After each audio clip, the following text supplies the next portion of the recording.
and welcome to another video, and welcome to a introductory video for the 8th book of the Thomas Hardy Readalong, and that book is a Laodicean. This is probably one of Thomas Hardy's least well-known novels, and that's probably because it's probably one of his, I'm not going to say worst, because the poor man wrote it when he thought he was dying, but it's not great. So this book was first serialised in Harper's Monthly Magazine, and it was first published as a novel in 1881. Hardy had written the first couple of chapters and they had been serialised when he fell quite seriously ill and he was bedridden. His doctor said that he would have to undergo quite a serious operation if he did not remain completely prostrate on his bed.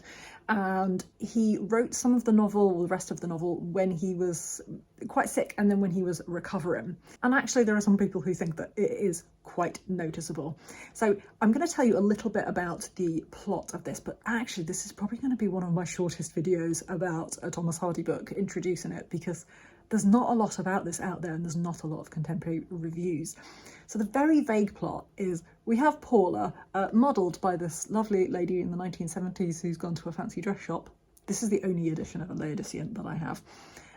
But Paula is a young woman who has inherited a medieval castle from her father. Now, her family are not aristocratic. Her father, in fact, bought this castle from some poor aristocrats who needed to get rid of it. So they're actually quite a poor family, but she inherits it from her family. They are not aristocratic, as I said, that's an important plot point. And she hires 2 different architects to work on the castle for her and to do some work for her.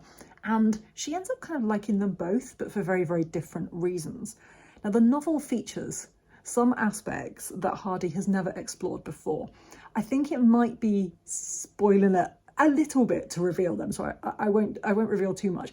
But they are, let's say, scientific or technical trickery, shall we say. I think that's probably the best summary.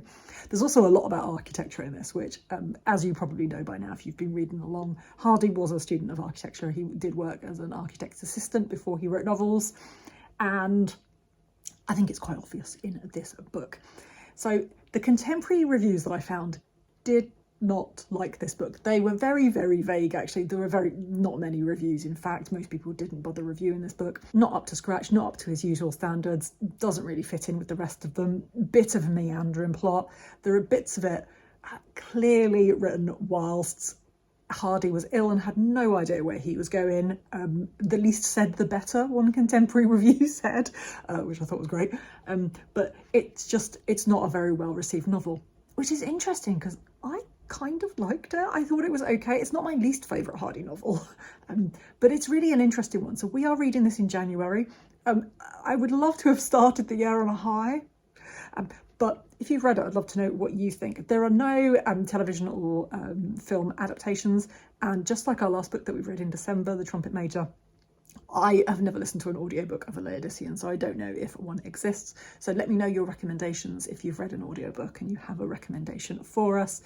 This book, I think, is also quite low on the misery scale. We've had quite a few non-miserable books back to back, and this one I think is quite low. I don't think there's very high stakes in this book. I don't think lots of particularly miserable things happen. So maybe a 0.5 or a 1, I don't know, something like that, but not the misery that I think you would expect from many Hardy books. So if you are joining in with us in January in reading a Laodicean, I would love to know if you're going to, if you've read it before, you can let us know your thoughts. All of the links to all of the details about the Thomas Hardy Readalong is all in the description box. And that really was a very quick summary, but I don't really have very much else to say about this book. I'm looking forward to reading it again. I've only read it one time before. I'm looking forward to reading it again, starting the year with this particular Thomas Hardy book. So that's all I have to say about it. And thank you so much for watching, and I will see you very soon in another video.